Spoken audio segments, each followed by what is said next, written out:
What's up, YouTube? Fat Tony Gaming coming at you today with my buddy Anthony and his premium Chronofang deck profile.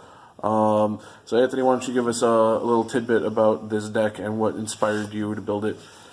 Well, when we were getting the reveals for Answer of Truth, all of us as a collective group noticed that, oh hey, the new Gear Chronicle stuff is focused on binding. Chronofang seems to bind a lot. I wonder if I can make something out of this. And sure enough, I did. A lot of good tools that we got from the booster set that just helped the deck out immensely, and I'm very excited to share the deck profile with you guys.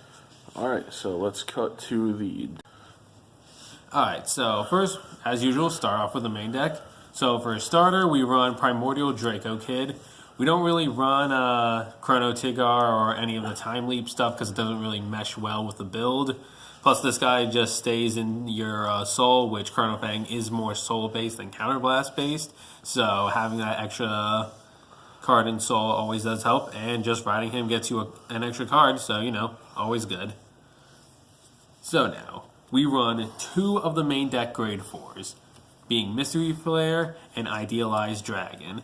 Idealize is more focused for your opponent who decides to pop off early, decides to try to rush you early. You can, by just having one grade in the bind zone, you can just take any one of their units, throw it to the bottom of the deck. You can superior call if you have 5 or more grades from the top of your deck, and then if you have 11 or more, which you can easily recycle this guy to possibly use it again if you are so inclined to. You can call 2 cards from the drop zone and give them plus 5,000.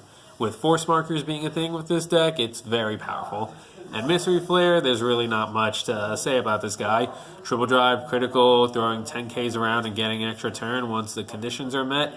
And not to mention the real cheeky combo you can use with him and another stride unit we're going to be talking about later. These are very two good cards to have at hand. If you feel like you're ready to go just to stride in the G zone instead of this, you can just easily pitch these guys and then recycle them with various effects. So first, for Interdimensional Dragon Knight Lost Legend. His skill is discard any amount of cards whose grade equal 3 or more, and then you can search your deck for a grade 4 and ride it as stand, and then at the end of the turn you retire that and ride a grade 3 from your soul, which in most cases will be Lost Legend. But if you just so happen to soul charge the next guy on our list, Chronofang, then you could set yourself up without having to lose a card from hand. His secondary skill is that when he's rode upon, either normally or through his skill, you can Counterblast 2 to draw a card. This, normally you would think Counterblast 2 to draw a card is kind of a bad skill, but considering how little this deck actually counterblasts, it's actually very useful to have just to get an extra card in the hand. Plus, double force markers is always going to be good no matter what. So overall, just a really, really good card. Next up, for the poster boy himself, Chronofang Tiger.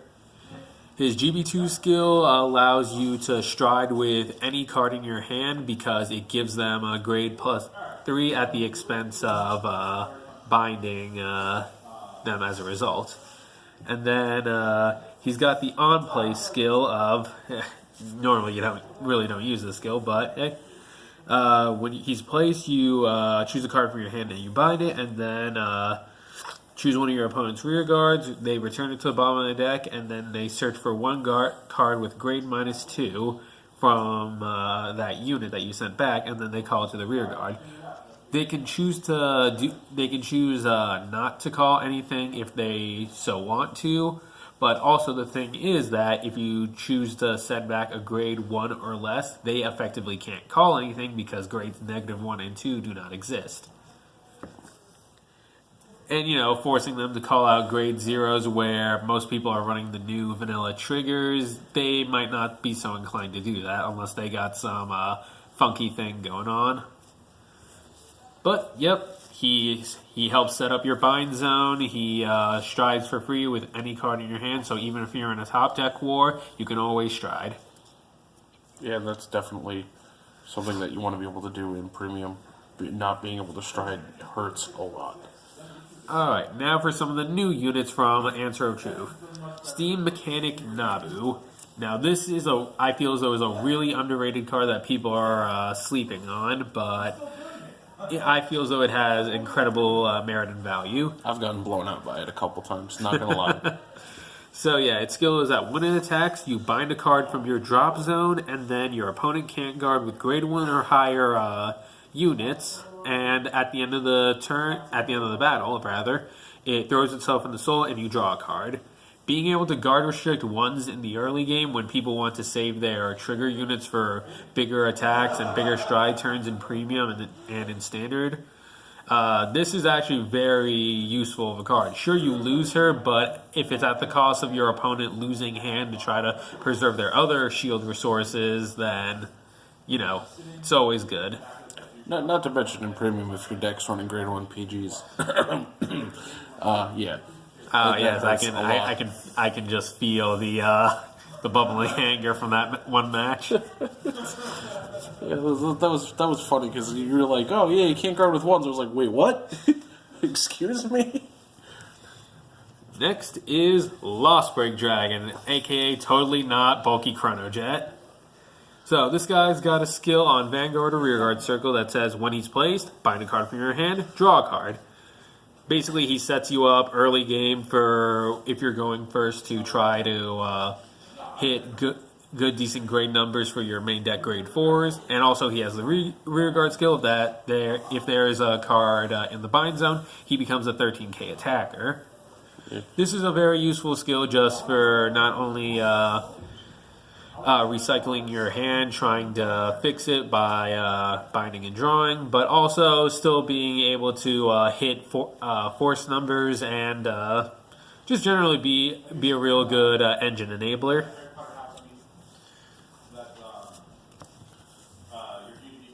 And now the grade 2 that you're most likely going to be wasting most of your soul on during your power plays. Steam Tamer Nani. Nani? Yes, we've heard the joke a million times. But Steam Tamer Nani is a grade 2, 9k from Gear of Fate. Its skill is that during your turn, if you have a Chronofang Vanguard, he gets 1,000 power for each card in the bind zone, which you're going to have a lot of. And then at the end of the battle that your Chronofang Vanguard attacks, you can Soul Blast one to Superior Call him from the bind zone. In combination with Force Markers, he usually reaches an average of around 25k attack, which is very good when your opponent's limping and you want to either force out more cards from their hand or go for the kill turn. He's saved me a bunch of times in the past, and he still continues to do now. Overall, just a fantastic card that's just gotten better with age. That's basically Chronofang's sheep. Yeah, definitely. Your multi-attack enabler, and it's with the new stuff, it can get pretty insane. Not gonna lie. Now, more of the new stuff from Standard. Quickie Worker. Its skill is that when it's placed, you can choose a card from your drop zone and put it to the bottom of your deck. And if it was a grade 3 or greater, you Soul Blast 2 and draw a card. Now, granted, Soul Blast 2 kind of hurts in the early phases of the fight, but just note that this card can throw anything back, including triggers. And considering one of the Stride units helps you shuffle your deck after its effect resolves, it could be very good if you're throwing heal triggers, criticals, your draw PGs, which you run in this deck. It's a very good card to have. Very helpful in all phases of the fight. One thing I will say, though, is it is a shame that its effect is only when placed from hand. Because if its effect was just when placed from anywhere, that card would be godly. Oh, yeah. It's like, I'm just going to keep binding it and calling it, and then, just shuffle back all of my triggers. Oh, God, if that was the case, then the Time Leap build would be insane. No, they have Takeaway Dragon, so the Time Leap build's already insane. Alright, and now, Wedge Move Dragon. He has the Vanguard skill of when he hits, bind a card and draw a card. So similar to Lost Break Dragon, but this guy has to hit. Shame it's Vanguard only, but what can you do? And then, an important effect, when he's being discarded, he counts as a grade 3. This is a continuous effect, and it is in the hand, meaning that it applies as a stride fodder. which is very important considering you're going to want to be discarding this card for your early game strides in case you want to keep your 3s to do other stuff with them, like ride them or use them for other means. Also, nothing like having 10k shield stride potters. Oh, yeah. Chrono Jet, eat your heart out. Now, the last grade 1 in our lineup is Forward Pressing Gear Tiger. This one's a Chronofang specific support card. It has the skill of bind the top card of your deck. When this card is bound from a place that isn't the deck and you have a Vanguard with Chronofang in its name, you pay the cost, and if you do, soul charge. So basically, it gets you an additional card in the bind zone, and it soul charges, which, considering Chronofang is very soul dependent, very important. And then when it's placed on the rear guard, keep in mind from anywhere, it gains 1,000 power for each card in the bind zone if you have a Chronofang Vanguard. So he becomes a big booster as well. Put him behind Nani and the numbers get insane. Overall, great card. Helps soul, helps build up bind. The effect isn't even GB1, so if you hit Chronofang's secondary effect, you can get it off. Yeah, but the power gain effect is GB2, so keep that in mind. Yep. Now, for the triggers, we got 4 of the new heal, 4 draw PGs, 3 new crits, Urwatar, the stand trigger, and Night Barking Gear Tabby. Now, the reason why I run these 5 triggers differently from the other ones is that this card puts itself, when it's put into the bind zone, it gives Chronofang plus 5,000 and you draw a card, and also, again, puts itself in the soul when it's bound, so always a good thing. And Urwatar, I really feel as though there should be no explanation necessary. Being able to help fix your hand, draw you more cards, put itself back in the deck, it's always going to be good. I believe the restriction, with the new restriction list, you could run 4 of them. I might experiment around with something with Urwatar in the future, but for now, even just as a 1-up, it's still a good card, considering you can recycle it with the grade 1 and your G Guardian. So, that's it for the main deck.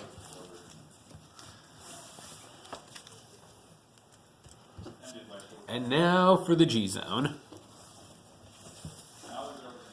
We have 2 copies of Meta Pulsar Alter Dragon.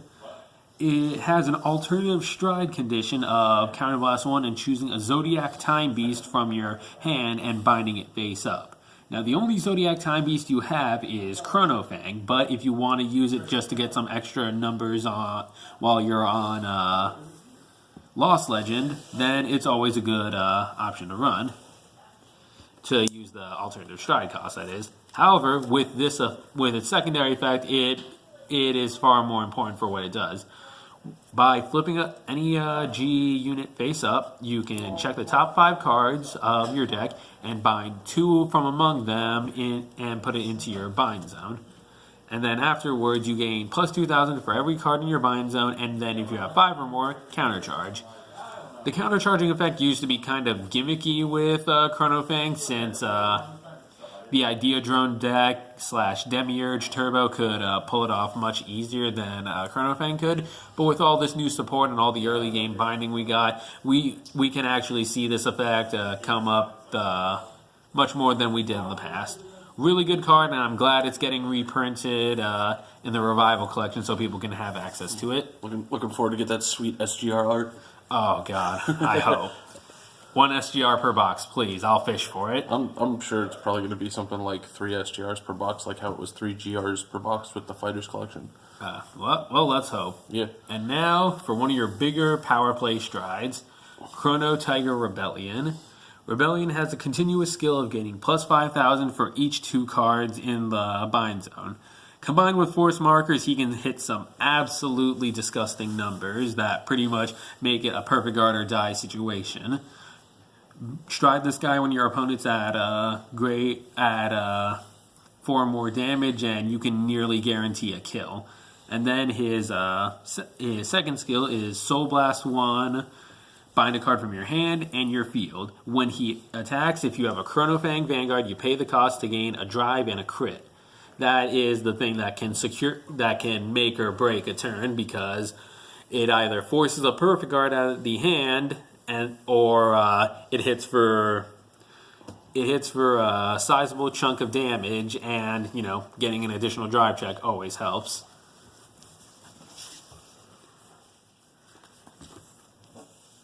Now, for the next stride is 2 Interdimensional Bind Time Dragon. This was the first stride card specifically created with Chronofang in mind all those years ago. So its skill is Counterblast 2, Soul Blast 1, and flip up a copy of him. When it attacks, you pay the cost. If you do, he gains 10,000 and a crit. Your opponent sends cards from their field to the bottom of the deck equal to the number of cards you have in the bind zone. And then if you have a Gear Beast Heart, you countercharge 2, Soul Charge 2, so you get a net soul. Oh, also forgot. You can also bind any number of units when this skill procs. You can choose none. You can choose your Nanis that are on the field, so you can reset them for an attack. You can clear away for your force markers. It's a pretty good skill. A lot of utility to be had for it, especially if you want to set up for Mystery Flare to go for an all-in turn. Really good card overall. Yeah, that it's basically a board wipe with a crit every time, with the way the deck functions. Now, I also run as a tech 1 Chrono Tiger Gear Glare. Now, because I'm running 1, it's a skill where it has to flip itself to basically be another sort of field nuke isn't really relevant. What is relevant is its GB3 skill. It's basically combining Chrono Tiger Rebellion and Bind Time and putting it into 1. If you have, if you have 5 or more cards in your bind zone, you gain 10k. 7 or more, you get a crit. 9 or more, you get a drive. Overall, just really fantastic. You hardly use his skill, but if you want a secondary form of field removal, you can switch some stuff around to go for it. But overall, really good, just generic effect you could just throw right down and immediately threaten with. Yeah, it's something good for the late game if your other stuff doesn't land, then you can just slap him down and be like, hey, guess what? I still have pressure. Now, this one is a classic unit. Interdimensional Dragon, Ragnarok Dragon. Gear Chronicle's first triple rare stride. Its skill is Counterblast 1, flip a copy of itself. When it attacks, you pay the cost. If you do, your opponent can't guard with grade 0s, and if you have 3 or more cards face up in your G zone, it gets a crit. Now, I don't think I need to tell you that grade 0s got a huge bump in power when Standard came around. So being able to block 0s with force markers under your Vanguard when this card takes its swing, it's going to be a huge deal. Yeah, yay for Tom Skills getting reverse power creeped. Yep, that's always a good thing. Also, can we just appreciate how beautiful that artwork is?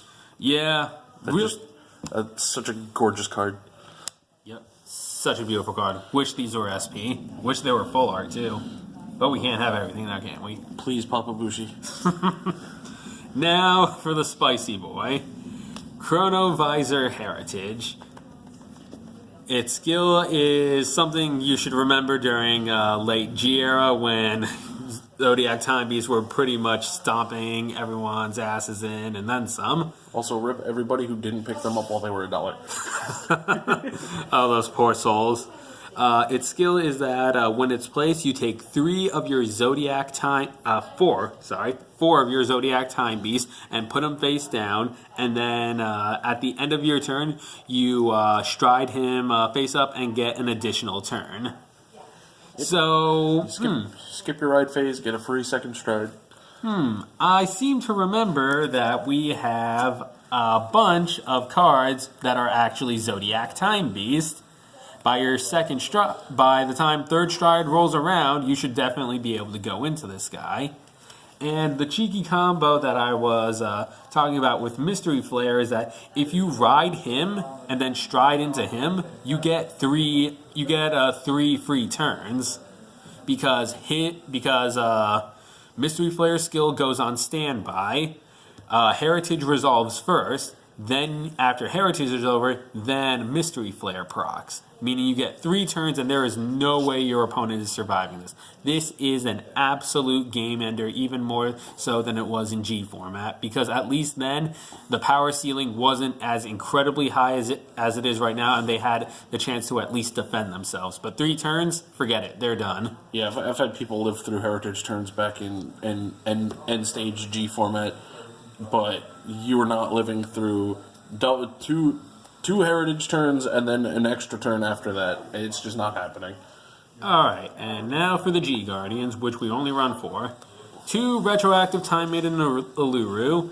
Really, I don't feel as though much explanation needs to be had here. She sends up to the bottom of the deck, recycles your heals, recycles your important combo units. Overall, still a fantastic G Guard. Now, one of the newer G Guards that Gear Chronicle got during the end of G era, Pulsar Saver Ishlu. She's a very good G Guardian.